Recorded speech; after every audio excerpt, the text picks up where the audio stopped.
Mga bossing, magandang gabi po sa inyong lahat. Sa lahat po ng mga content creator ngayon sa social media, lalo na po sa mga nagpo-promote ng sugal, mga bossing, whether you like it or not, darating ang panahon na makikita at makikita kayo. Masisilip at masisilip kayo. Tingnan nyo po ngayon sa Senado, nagkanda gulo-gulo na. Kini-question na yung mga big content creator na walang ibang ginagawa kundi mag-promote ng sugal.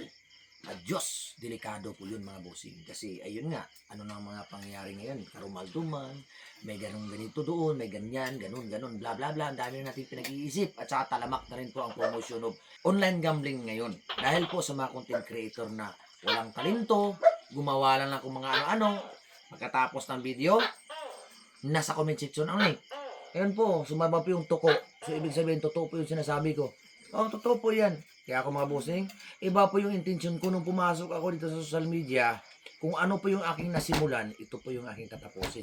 Mga bossing, ganito po pag magtanim tayo ng tubo. Ito po ang shortcut na magtanim tayo ng tubo. Pwede po yung tubo na hindi na po tayo magsikantos para hindi po tayo magastuhan. Halimbawa, pag maraming damo, ito po yung gagawin natin para makalis din po tayo ng gasto. At kung sakaling mag-harvest naman po tayo, ito po yung gagawin natin para lalapit po yun sa atin ng tao.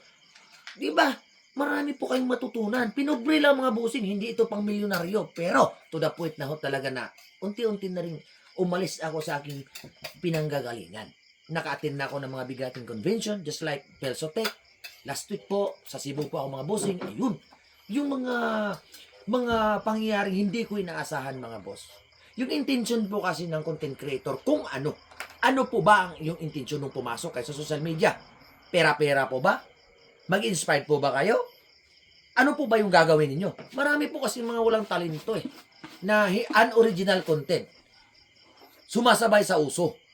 Yun po yung problema mga bossing. Dito sa social media, kung mahihain ka, pwede, papakita mo mahihain ka. Nagtatanim ka, pwede. Nagluluto ka, pwede. Original content yung hinahanap dito. Hindi po magpo-promote tayo. Time will come mga bossing. Baka magsisisi kayo, masisilip at masisilip kayo. Mainit na yan ngayon sa Senado. So, siguro, it's better for you na maglaylo-laylo na. Kung sakaling maaprubahan yung Martes ngayon na, ayun nga, ikakat out po yung Facebook sa Pinas, lahat-lahat po tayo damay-damay na. Buti lang kung imbestigahan nila sino yung mga farming, sino po yung mga inspirational, ititira. Yun sana dapat kung sakaling ibaban po ang Facebook dito sa Pilipinas. Huwag naman po kaming isali. Tingnan nyo po. Dukot na nga yung kinakain namin. Totoo po yan. Hindi po ito na nagdadrama lang ako. Hindi ito yung sinasabi natin parang acting-acting lang dito. Ayun nga. For the views lang. Ito, tinabal. Alam nyo po ba yung tinabal? Ayan po, linubog po yan sa asin. Ilang buwan po yan nalubog sa asin. Ito yung pinagtatsagaan. Ayan, may paasim po. Yun o. Kalamunding, ayan po. Ayan. Malat nga eh. Ito na, napaldo na. Ubos na. Saka ito pa. Ayan. Ayan sumahod kasi ako ngayon. Pero hindi po sa comment section. Sahod po talaga ng Facebook. Nanggagaling po sa aking mga milyon views. Ito nga alupi. Ayan alupi. Ibibenta ko yan bukas. Marami kasi naghahanap sa akin ng alupi. Yan ang totoong paldo. Hindi yung nasa comment section. Diba? Iwan ko. Bahala na kayo kung magalit kayo sa akin. Basta, the truth will set you free. Kung ano yung katotohanan, yun ang katotohanan.